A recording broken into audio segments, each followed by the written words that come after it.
शिवसेना के उद्धव गुट के सांसद प्रधानमंत्री मोदी से मिलेंगे। बांग्लादेश में हिंदुओं पर हो रहे अत्याचारों पर होगी चर्चा। सांसद संजय जाधव ने दी जानकारी। बांग्लादेश में हिंदुओं पर हो रहे अत्याचारों के खिलाफ भारत सरकार ने ठोस कदम उठाने की मांग को लेकर शिवसेना के सांसद प्रधानमंत्री मोदी से मिलने जा रहे हैं। प्रधानमंत्री मोदी से मुलाकात के लिए समय मांगा है। प्रधानमंत्री मोदी ने सोमवार को मिलने के लिए बुलाया है, ऐसी जानकारी सांसद संजय जाधव ने दी। उन्होंने कहा कि परभणी में जो कुछ दंगे जैसी स्थिति उत्पन्न हुई है उसके लिए पूरी तरह प्रशासन जिम्मेदार है, लेकिन सत्ता पक्ष की महिला विधायक हमें इसके लिए जिम्मेदार ठहरा रही हैं। उन्हें आत्मचिंतन करना चाहिए, ऐसा भी सांसद संजय जाधव ने कहा।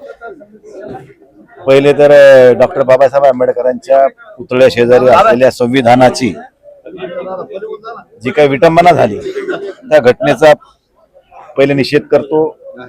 हा पूर्ण परभणीकरणीच नाही तर देशातल्या किंवा जगातल्या बाबासाहेबांना मानणाऱ्या प्रत्येक व्यक्तीनं या घटनेचा निषेध केला। यामध्ये कुठलाही दुमत असण्याचं कारण नाही, परंतु ही घटना घडली ही अत्यंत दुर्दैवी आहे। आता तो घटना करणारा कोण आहे, कसा आहे, हे आता तपासाचा भाग आहे। त्यामुळे हा गोष्टीचा तपास व्यवस्थित झाला पाहिजे।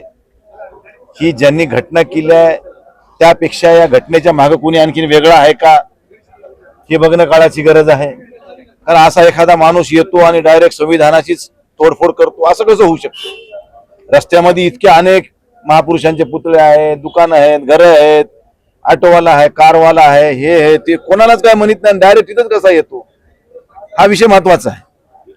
आणि त्यानंतर जी काही परिस्थिती उद्भवली रात्री नंतर सगळे जिल्हा प्रशासन, पोलीस प्रशासनाने येऊन, समाजातल्या लोकांनी येऊन त्या ठिकाणी बाबासाहेब आंबेडकरांच्या पुतळ्याला पुष्पहार अर्पण केला, सगळ्यांना शांततेचं आवाहन केलं। दुसऱ्या दिवशी बंदचं आवाहन स्वीकारलं, सगळ्या व्यापाऱ्यांनी बंदमध्ये सहभागी होण्याचं ठरवलं। त्यानंतर काही युवक, काही महिला, काही युवती ह्या ज्या काही भावना विवश झाल्या आणि संविधानाला हात घालणं, आज देशात आपल्या देशाचा कारभार सगळ्या संविधानावर चालतो। संविधान म्हणजे आपल्यासाठी, आम्ही जेव्हा लोकसभेमध्ये शपथ घेतो ते संविधानाला साक्षी ठेवून शपथ घेतो। त्या चेअरवर बसणारा प्रत्येक व्यक्ती संविधानाला धरून बसतो। त्या संविधानावर हात घालणं हा देशद्रोही असं एखाद्या वेळेस म्हणता येईल। आणि अशा ह्या देशद्रोही व्यक्तींना कठोर शासन झालं पाहिजे, ही भूमिका सर्वसामान्य जनतेची आहे आणि त्यातून उद्भवलेला हा प्रसंग होता। पण ह्या प्रसंगामध्ये नेते मंडळींनी पुढाकार घेऊन शांतता प्रस्थापित करण्याचा प्रयत्न केला, पण काही अंडर 18 किंवा अंडर 20 म्हणा ह्या लोकांनी थोडा अतिरेक करण्याचा प्रयत्न झाला, ह्याच्यात काही दुमत असायचं कारण नाही। नाहक काही व्यापाऱ्यांची दुकानं फुटली, काही लोकांच्या गाड्या फुटल्या, काही लोकांच्या मोटरसायकली जळाल्या फुटल्या, काही लोकांच्या दुकानाची बोर्ड फुटली, ह्या लोकांचं मोठ्या प्रमाणात नुकसान झाले, काही लोकांना त्रास झाला। त्याच्याबद्दल मी या ठिकाणी जिल्ह्याचा खासदार म्हणून माफी मागतो। परंतु ह्या सगळ्या लोकांना ज्यांचं नुकसान झालंय त्या लोकांना शासनाची मदत झाली पाहिजे, अशा स्वरूपाची विनंती मी आपल्याला या निमित्तानं करतो। त्यामुळं आज ही झालेली घटना आणि त्यानंतर मी असं ऐकलं की ह्या ठिकाणी काही भारतीय जनता पार्टीच्या लोकप्रतिनिधींनी माझ्यावर सुद्धा गुन्हा दाखल करावा अशा स्वरूपाची मागणी केली, अशा स्वरूपाचं माझ्याकडे काही माहिती मिळाली। माझं म्हणणं एवढंच होतं की दुपारी बांगलादेशमधल्या हिंदूंना प्रोटेक्शन देण्याच्या संदर्भानं मोर्चा काढण्यात आला। त्या मोर्चाला भारतातल्या प्रत्येक नागरिकाचं समर्थन आहे, कोणाचा विरोध असायचं कारण नाही। कारण हा भारतीय लोकांना जर त्रास होत असेल तर त्यांना प्रोटेक्शन देणं, त्यांच्यासाठी आपण उभं राहणं हे आपलं कर्तव्य आहे। पण हे कर्तव्य पार पडत असताना भारतीय जनता पार्टी या हिंदूच्या नावाखाली एक वेगळा अजेंडा राबवत होती। बटेंगे तो कटेंगे, एक है तो सेफ है, हे नारे भारतीय जनता पार्टीचे होते, हे हिंदू म्हणून नव्हते। तुम्ही इथं सगळ्यांना हिंदू म्हणून एकत्र यायला आवाहन केलं होतं, तुम्ही भारतीय जनता पार्टीच्या लोकांना बोलवलेलं नव्हतं। मग तुम्हाला जर हेच करायचं होतं तर तुम्ही फक्त भाजपचे लोक बोलवायचे, हिंदू म्हणून कशाला बोलवलं कोणाला? हिंदूला बोलवलं होतं तर तुम्ही त्या ठिकाणी ह्या गोष्टी करायला नको होत्या। आणि बटेंगे तो कटेंगे, एक है तो सेफ है, आणि जेव्हा परभणीमध्ये दंगल सुरू झाली तर तेव्हा एक बी सेफ व्हायला पुढे आला नाही। मग कुठे गेले सेफ वाले परभणीतले सगळे?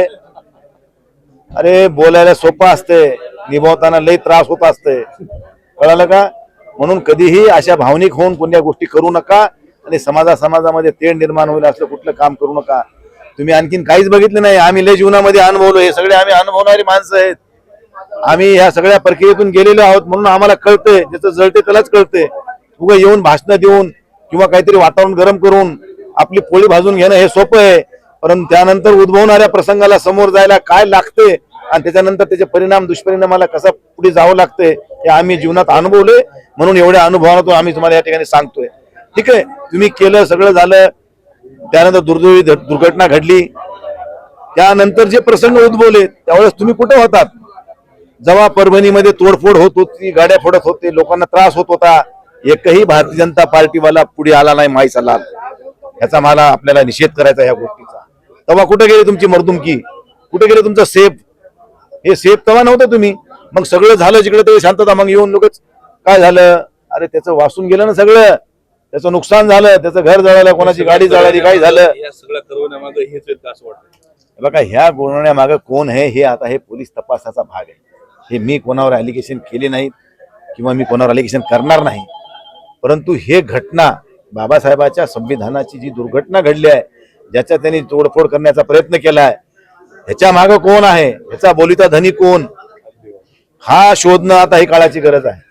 मी कालही प्रतिक्रिया दिली. मी देवेंद्र फडणवीस साहेबांनाही फोन केला होता. मी जे बोललो ते केलं आणि फोन केल्यानंतर त्यांच्या पीएनी फोन उचलला आणि ते म्हणले की बाबा ह्या नंबरवर नाही, तुम्ही दुसऱ्या नंबरवर, मला नंबर द्या, मी त्याच्यावर बोलतो. त्यांच्याकडून मला नंबर पुन्हा आला नाही आणि माझं काही पुन्हा बोलणं झालं नाही. मी आज अमित शहांना देखील पत्र दिले की बाबा ह्या घटनेचा सखोल तपास झाला पाहिजे आणि जे कोणी दोषी असतील, मग ते कुठलाही असो, किती 30 मार्का असू द्या, त्याच्यावर कठोर शासन झालं पाहिजे आणि त्याला मध्ये तुरुंगात टाकून त्या ठिकाणी लोकांना न्याय दिला पाहिजे, अशा स्वरूपाची मागणी मी या ठिकाणी. पण माझ्यावरच गुन्हा दाखल करा. मी काय दिल्लीमध्ये मी काय दुर्घटना करायला होतो का? मी काय कशात भाग होता माझा काय? म्हणजे आता उगाचच कोणाचं तरी बघायचं. म्हणजे ह्यांना भारतीय जनता पार्टीवाल्याला नेमकं काय साध्य करायचंय हेच मला कळत नाही.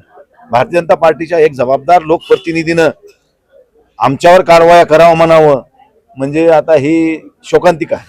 बाकी जास्त बोलत नाही याच्यावर. नाही, शेवटचा प्रश्न की उद्धव ठाकरेंचे खासदार पंतप्रधान मोदींना भेटले अशी चर्चा सुरू आहे, काय तथ्य? आज आम्ही देशाच्या पंतप्रधानांना शिवसेनेचं शिष्टमंडळ भेटायला गेलं होतं, पण आम्हाला त्यांची भेट मिळाली नाही. त्यांनी आम्हाला सोमवारची वेळ दिलेली आहे.